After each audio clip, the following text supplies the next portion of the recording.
morts et 3 personnes grièvement blessées. C'est le bilan tragique de l'attaque d'un convoi pénitentiaire dans l'Eure. Le détenu s'est évadé et est toujours en cavale.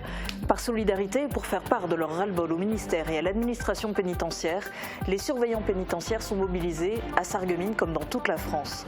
Ils interdisent l'accès au parloir et veulent empêcher l'extraction des détenus de la maison d'arrêt.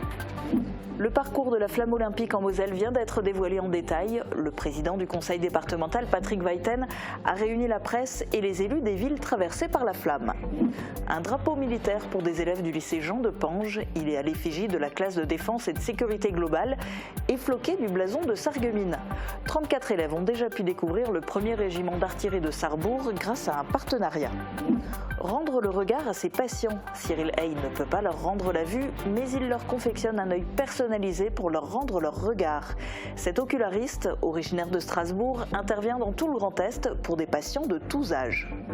Préparer le grand oral du bac en présentant un journal télévisé, c'est le défi que se sont lancés des élèves du lycée Henri Nominet à Sarreguemines.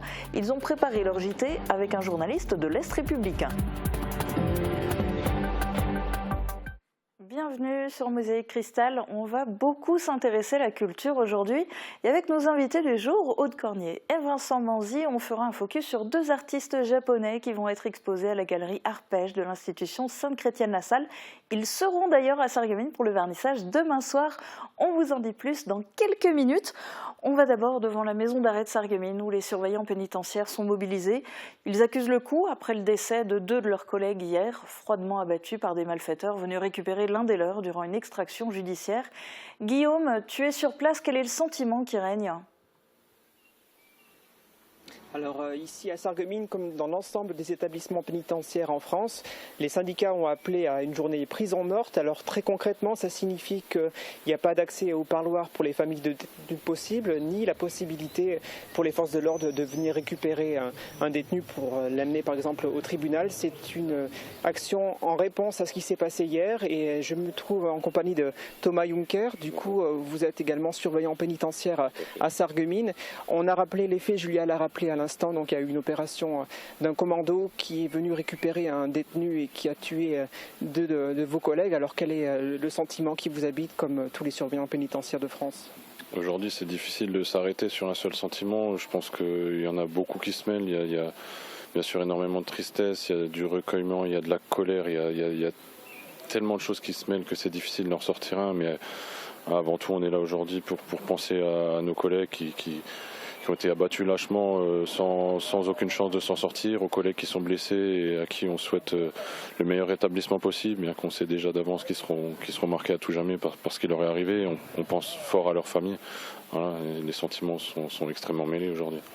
Et ça résonne d'autant plus ici à Sarreguemines qu'en 2012, il y avait eu également des malfaiteurs qui étaient venus récupérer un détenu qui s'était rendu en ville pour un examen médical. Et je crois que ce souvenir est remonté aussi dans les têtes des surveillants. Tout à fait, oui. Des agents présents lors de cet événement-là en 2012 sont encore en activité aujourd'hui et vivent forcément très mal ce qui s'est passé hier, et ça fait ressurgir des souvenirs douloureux, et ils se posent beaucoup de questions en se disant que si eux avaient été armés aussi ce jour-là, est-ce qu'ils seraient encore parmi nous à l'heure actuelle ? Oui, j'ai eu tout à l'heure la possibilité de discuter avec des surveillants pénitentiaires ce matin. Et oui, effectivement, quand c'était passé en 2012, il y avait eu aussi usage d'armes à feu. Il y avait eu un tir de sommation qui avait été fait contre le véhicule d'agents pénitentiaires. Mais là, hier, donc les surveillants qui accompagnaient le détenu qui s'est évadé étaient armés. C'est pour ça que, sans doute, ceux qui sont venus le libérer n'ont pas fait dans l'état d'âme. Ils ont tiré tout de suite sur les surveillants pour être tranquilles, pour le faire sortir. J'imagine pour éviter tout risque de riposte en fait, à partir du moment où il y a une arme en face, ils ont le risque de riposte, donc il n'y a pas eu de sommation, il n'y a pas eu de discussion, c'est digne d'un film, enfin je veux dire, on avait l'impression d'être à Bogota ou je ne sais pas, voilà, pour ceux qui ont eu la malchance de voir cette vidéo, c'est difficile à commenter en fait. C'est choquant, c'est quasiment le pire qui est arrivé hier, quoi. Peu de choses à dire, je pense qu'ils n'avaient aucune chance de s'en sortir. À votre avis, qu'est-ce qu'il faudrait faire pour que ce type de situation ne soit pas réitéré ? Tout simplement, déjà pour commencer, même si c'est difficile de parler de revendications aujourd'hui, c'est pas le but. Encore une fois, on est là pour leur mémoire et en soutien des collègues, mais il y a quelque chose qui me paraît assez évident et qui paraît évident à tous les syndicats au niveau national, c'est ce genre de choses aurait pu être évité en privilégiant la visioconférence. C'est-à-dire qu'on sort un détenu à des kilomètres avec 3 agents, 4 agents, 5 agents. Si c'est pas nécessaire, alors hier c'était sur un transfert, donc c'est encore différent, mais il y a beaucoup de choses qui peuvent être faites par visioconférence et qui ne nécessitent pas un déplacement. Donc des agents qui ne sont pas sur la voie publique, c'est des agents qui ne sont pas mis en danger de cette façon-là. Okay, bon, merci, on est de tout cœur avec vous pour cette journée, ce moment difficile, et je permets de participer grâce à cette intervention pour dire que donc là aujourd'hui les journées prison morte dans les prisons françaises et que cette journée pourrait être amenée à se prolonger encore ces prochains jours en attendant une issue favorable aux discussions qu'il pourrait y avoir avec le ministère et l'administration pénitentiaire. Merci Guillaume pour tes explications. Merci à Camille aussi pour les moyens techniques. C'est dur d'enchaîner après des sentiments comme ça, des émotions comme ça. Direction Metz, où le président du département, Patrick Weiten, vient de dévoiler le parcours de la flamme en Moselle. La présentation s'est faite en présence du préfet Laurent Touvet, qui a de son côté dressé les nombreuses contraintes de sécurité. Étaient présents de nombreux porteurs de flammes, mais aussi les élus des communes d'accueil. Le président du département a présenté l'ampleur de cette manifestation qui va avoir lieu sur plusieurs jours et qui génère une formidable vague d'initiatives, notamment au niveau des collèges de Moselle. Voici en avant-première le visuel du parcours de la flamme à Meisenthal et à Sarreguemines.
Pas de flamme olympique, mais un drapeau. Le lycée Jean de Pange vient de célébrer son partenariat pédagogique avec le 1er régiment d'infanterie de Sarrebourg. L'entité militaire parraine une classe de défense nationale et sécurité globale. Pour que ce partenariat reste gravé dans les mémoires, des élèves de première se sont vus remettre un drapeau à l'effigie de cet échange entre jeunes et militaires. Reportage de Camille Henriot. Suivez cet engagement que vous avez fait cette année. Je vous remercie. C'est Ambre Metzinger, élève de première au lycée Jean de Pange, qui s'est vu confier le nouveau drapeau. Il est à l'effigie de la classe de défense et de sécurité globale. Un cours animé par Denis Franou, professeur d'histoire-géographie à l'initiative du projet. Cette année, j'ai fait un stage à l'IHEDN, donc l'Institut des hautes études de la défense nationale, et nous avons travaillé sur la mémoire, le devoir de mémoire, et j'ai entendu parler d'une opération qui s'appelle la seconde vie des drapeaux. Donc c'est récupérer un drapeau d'une association dissoute d'anciens combattants, il y en a beaucoup malheureusement. Et c'est M. Schlippi, donc, qui est professeur au lycée Sainte-Chrétienne, du Souvenir français, qui m'a orienté sur l'UNC Vigie, donc M. Petitgand. Nous sommes contactés et il m'a proposé effectivement de faire un drapeau. La remise de drapeau a eu lieu en présence d'associations d'anciens combattants et du lieutenant Dreyer du 1er régiment d'infanterie de Sarrebourg.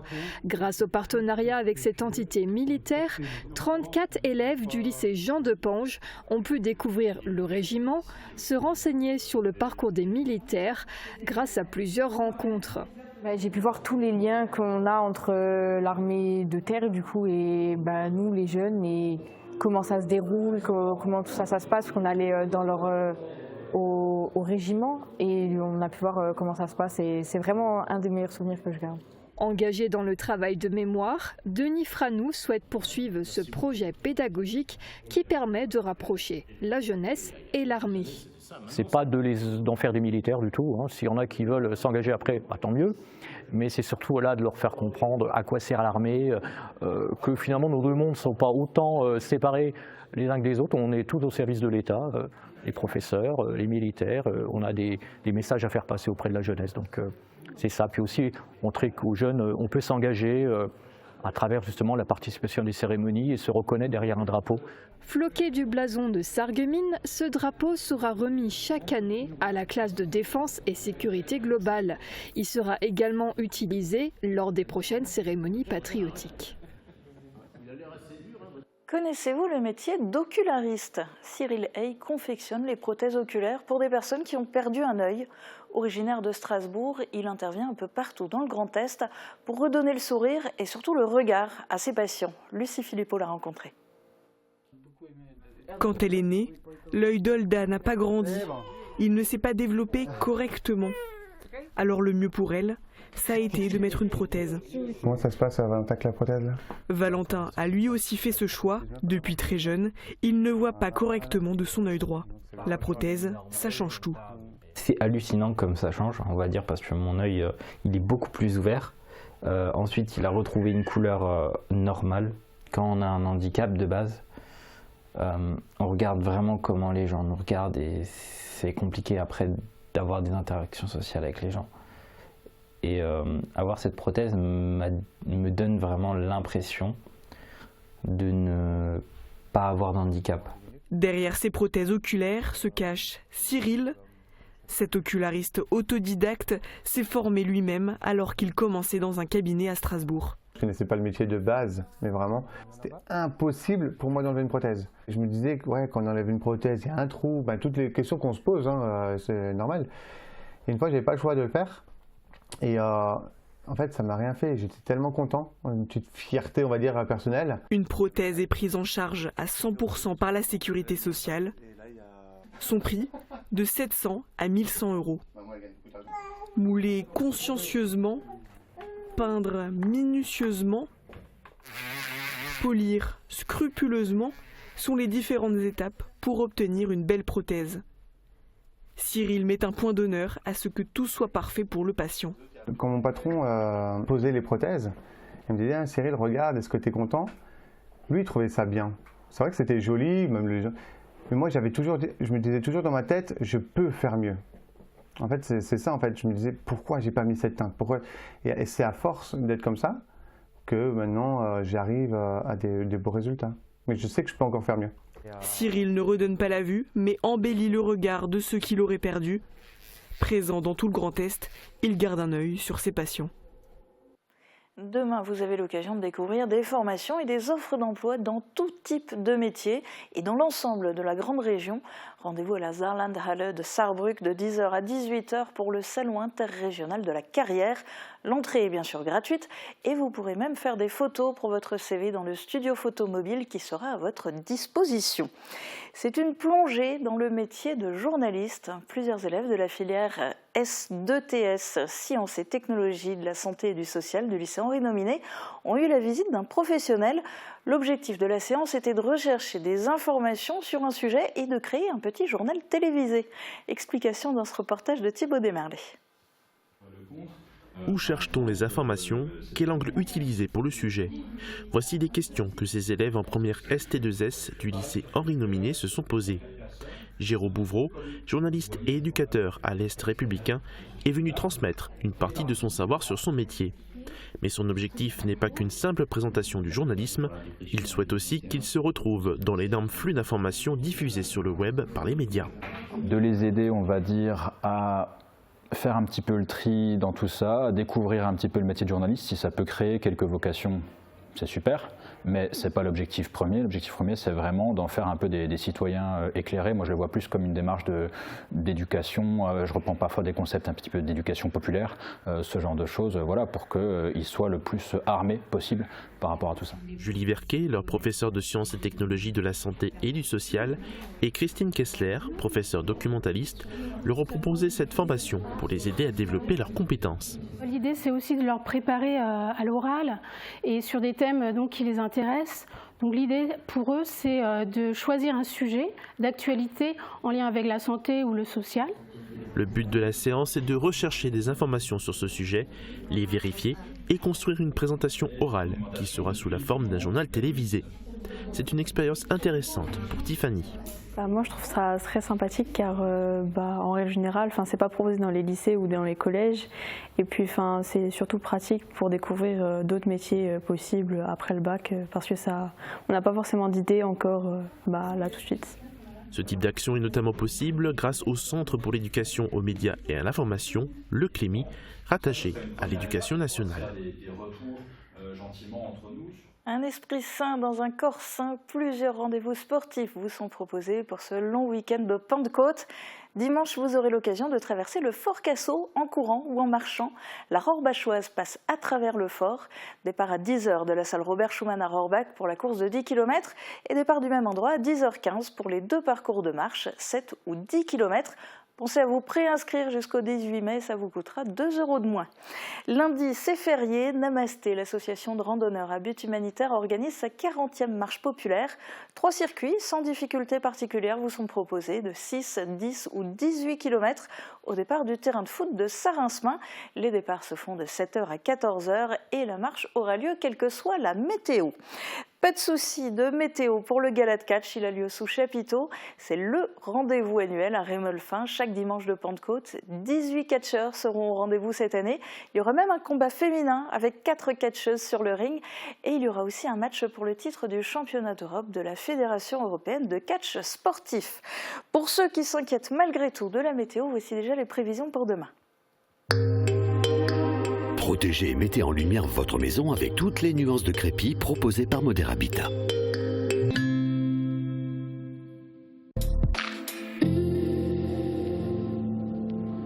Bonjour tout le monde, des nuages, des averses et de l'orage, c'est le programme qui nous attend pour demain. L'instabilité sera présente dès le lever du jour et il faudra attendre la fin d'après-midi pour profiter d'un ciel plus dégagé. Côté température, les minimales iront de 11 à 13 degrés et les maximales de 15 à 16 degrés. Demain nous fêtons les honorés, il fera jour de 5h46 à 21h09. Passez tous une belle journée et à demain.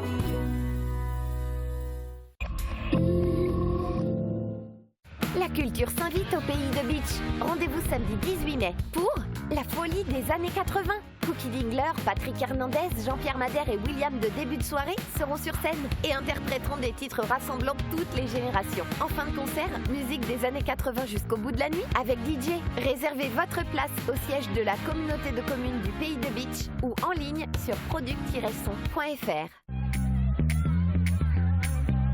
Le métier d'animateur périscolaire, pour moi, il consiste à mettre en sécurité les enfants, d'accompagner l'enfant dans une autonomie. Chez Franca, on a une belle structure. Les valeurs qui me plaisent le plus ici, du coup, c'est l'échange, le partage, le respect.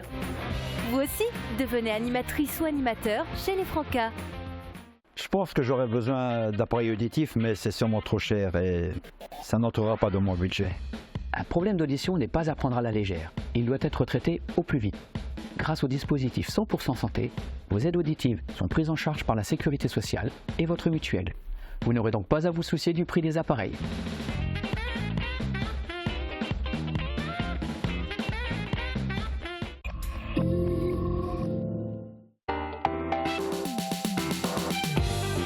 Ce lundi, dès midi sur Mosaïque Cristal, découvrez ou redécouvrez la pièce Vol au-dessus d'un nid de coucou, interprétée par les comédiens de la classe de théâtre adulte du Conservatoire de Sarreguemines.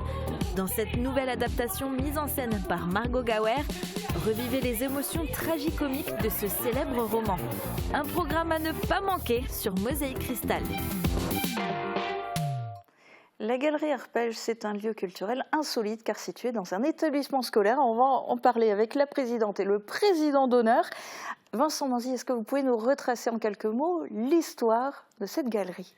L'histoire de la galerie, elle a démarré en 1992 à la suite d'une volonté de notre chef d'établissement d'ouvrir l'établissement au monde des arts et inviter les artistes. On s'est pris au jeu et l'aventure existe depuis maintenant plus de 30 ans. Et elle est perpétuée en étant gérée par des professeurs de l'établissement, donc de l'institution Sainte-Chrétienne-la-Salle. Aude Cornier, vous avez repris le flambeau à la présidence. Vous avez déjà organisé plusieurs événements. Mais alors là, ce qui se profile à partir de demain, c'est de niveau international. Oui, tout à fait. C'est vrai qu'on a repris le flambeau, j'ai envie de dire, après Vincent, qui est toujours président d'honneur. Hein. Mais voilà, après cette période de Covid, etc., il a fallu qu'on se remette un petit peu en marche. Et là, demain, on a la chance d'accueillir deux artistes japonais à renommée internationale qui, en fait, ont fait leur début à Sarreguemines. Je laisserai Vincent expliquer, mais il y a une trentaine d'années. Et voilà, qui vont boucler un petit peu tout ça en nous faisant l'honneur de revenir pour 3 semaines d'exposition. Alors, on va en parler de cette exposition et de leurs œuvres. Mais alors oui, racontez-nous cette histoire. Ces Japonais ne sont donc pas inconnus à Sarreguemines. Non, ils ne sont pas inconnus à Sarreguemines. D'ailleurs, l'un des deux, celui qui était venu tout au début, en 92, avait été même primé par la ville de Sarreguemines. À l'époque, il y avait un grand prix de peinture. Et il avait eu le premier prix de peinture de la ville de Sarreguemines. Il avait eu la volonté et le souhait de revenir encore, et une dizaine d'années après, il est revenu avec d'autres artistes, puisqu'il nous a permis d'ouvrir à d'autres techniques picturales que la sienne. Et maintenant, 30 ans après, enfin le projet se prépare depuis 4 ans et avec le Covid, on a dû repousser. 30 ans après, ils ont émis le souhait de revenir. Les deux artistes les plus majeurs des expositions, et de revenir avec la volonté de remontrer leur travail 30 ans après. Alors, est-ce que je peux me tourner vers vous pour poser cette question, Aude Cornier, parce qu'en plus d'être la présidente, vous êtes professeure d'art plastique. Oui. Donc, si on veut parler de leurs œuvres, de leur style, on va essayer de faire ça dans l'ordre. Alors, il y en a un de ces artistes qui a développé une passion, si je puis dire, pour les cuillères.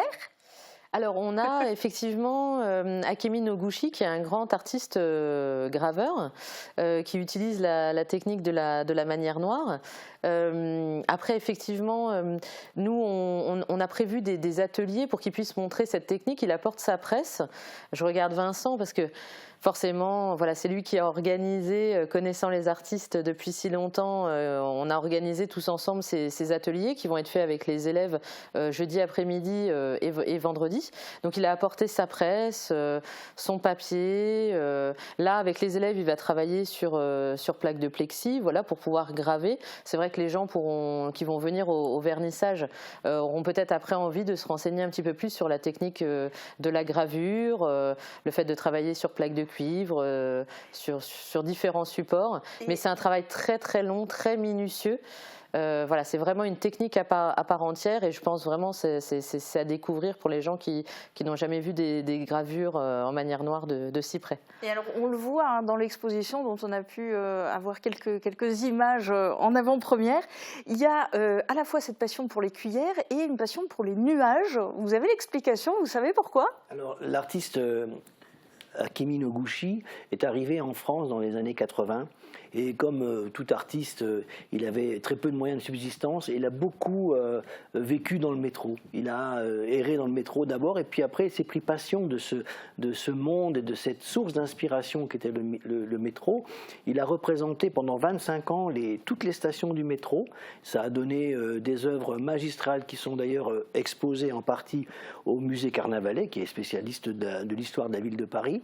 Et ces œuvres ont été présentées pratiquement dans le monde entier. Et comme ça, il a toujours été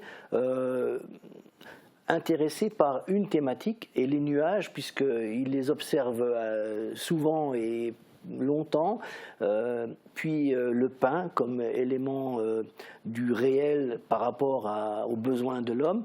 Et ces dernières années, il a travaillé sur la cuillère, parce qu'en fait, il s'est rendu compte que la cuillère était un objet du quotidien qui permettait de se nourrir, d'apporter la nourriture à la bouche. Et les cuillères, selon les origines, selon les pays, sont représentées différemment, ont des formes, ont des matériaux différents. Et il a repris l'objet cuillère comme étant un élément pour y faire apparaître toutes ces recherches et ces questions sur ces problèmes de l'existence et de l'humain. Et alors l'autre artiste, c'est dans un style mais alors radicalement différent, c'est une explosion de couleurs et un travail sur les formes. J'ai pu faire quelques gros plans, on va les voir là quand vous allez expliquer, mais expliquez-nous son travail. Alors, oui, Sawada, c'était donc le premier artiste que j'avais rencontré en 92 et qui avait été primé par la ville de Sarreguemines, puis par d'autres concours internationaux en Europe. Il était un artiste formé aux grandes académies de Kyoto et de Osaka.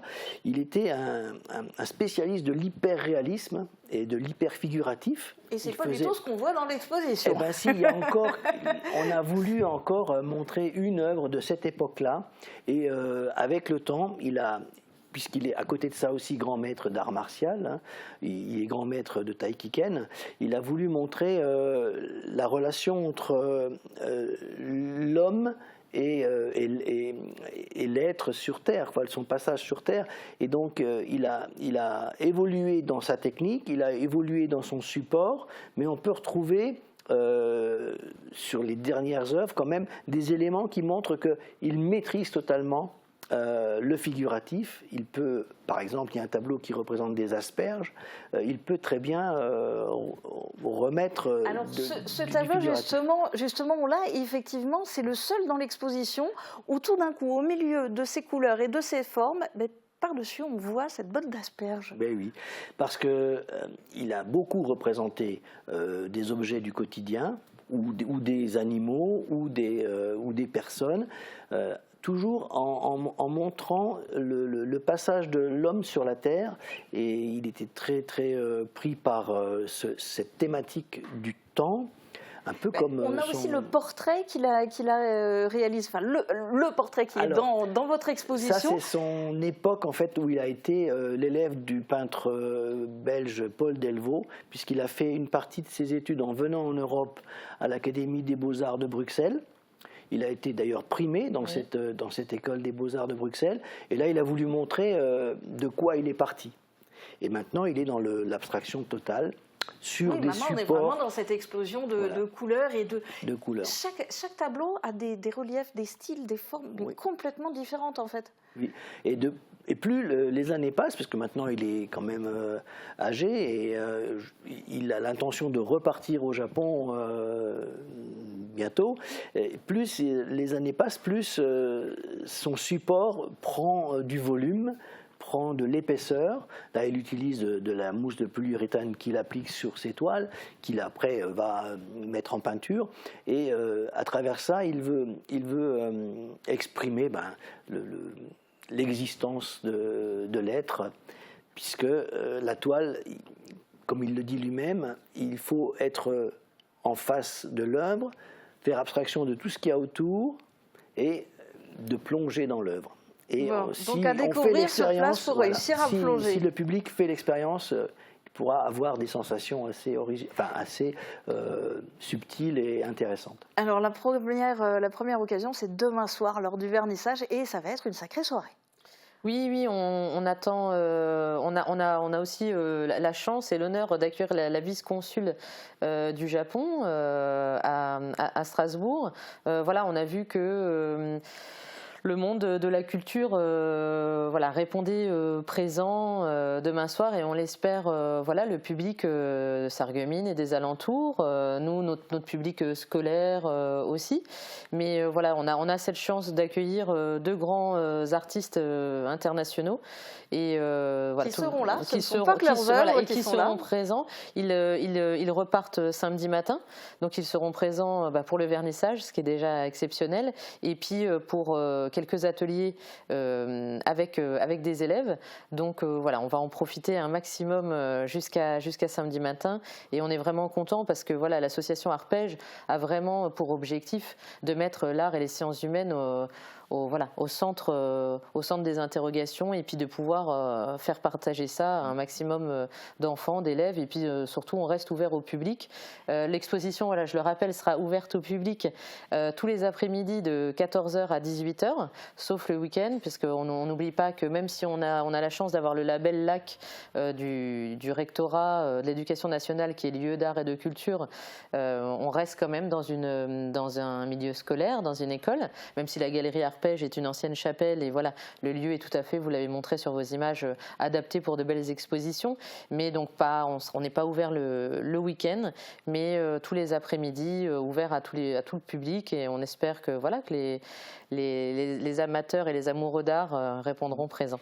Et le public pourra au vernissage observer, puisqu'on a la chance d'avoir une vitrine qui nous a été prêtée par le musée, les outils qu'utilise le graveur japonais qui mettent bien en évidence toute la difficulté de ce travail qui s'appelle la manière noire, de graver sur une plaque de cuivre, non pas avec un mordant chimique, mais avec un travail mécanique grâce à des outils spécifiques qui permettent d'avoir ce résultat de noir profond et velouté, et puis des subtils jeux de gris et d'ombre qui sont vraiment spécifiques à cette technique, qui est une technique très très difficile et qu'on a vraiment plaisir.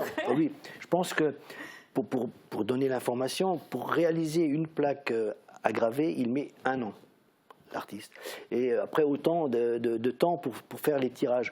Donc à l'heure où on est à l'informatique, où d'un clic on fait une impression, là on revient au XVIIe siècle, puisque je pense que la manière noire a été découverte ou inventée vers le milieu du XVIIe en Hollande, par des artistes hollandais, puis après diffusée partout. Et les Japonais la maîtrisent vraiment à la perfection. C'est pour ça qu'on est content de montrer cette technique qu'on voit très rarement dans les expositions actuelles. À découvrir donc à Sarreguemines, à la galerie Arpège de l'institution Sainte-Chrétienne-la-Salle. Le vernissage demain, ce jeudi. Donc demain, c'est à quelle heure? 18h30, voilà. Ouvert à tous. Même si on n'a pas reçu d'invitation, on a le droit de venir. Oui. Alors c'est vrai qu'on a distribué pas mal, mais oui, c'est ouvert à tous avec grand plaisir. Et juste pour noter, la journée du 29 mai, pour continuer sur la thématique japonaise, parce qu'on travaille aussi en association avec la Maison universitaire du Japon de Strasbourg, on va recevoir une conférencière donc, pour continuer à discuter du Japon. Et toute la journée, on aura des ateliers d'initiation au karaté technique de self-défense par notre championne olympique Marjorie Locke qui est aussi professeure de sport chez nous, mais là qui viendra pour animer et représenter au niveau du karaté, continuer sur ce mois du Japon. On essaye de travailler tous ensemble sur cette thématique-là. Et au vernissage, nous aurons la présence d'un artiste musicien japonais de Strasbourg qui viendra en costume traditionnel faire une démonstration de musique sur un instrument traditionnel japonais, le shimanzen, une guitare japonaise qui agrémentera le vernissage et la soirée. Très beau programme en perspective. Merci beaucoup d'avoir participé à cette émission. Bon, il va y avoir des embouteillages quand même dans la culture, parce que jeudi soir, c'est aussi le début du festival franco-allemand Perspective. Et puis le festival Lust in Sarreguemines se poursuit. Et ce week-end, il y a beaucoup d'événements culturels, car samedi, c'est la 20e nuit européenne des musées. À Meisenthal, le site Verrier vous accueille gratuitement de 17h à 22h. Visite nocturne, démonstration des souffleurs de verre et même contes pour enfants sont au programme. Vous pourrez aussi voir le résultat des projets scolaires 2023-2024. À Saint-Louis, le musée La Grande Place a concocté un programme de prestige.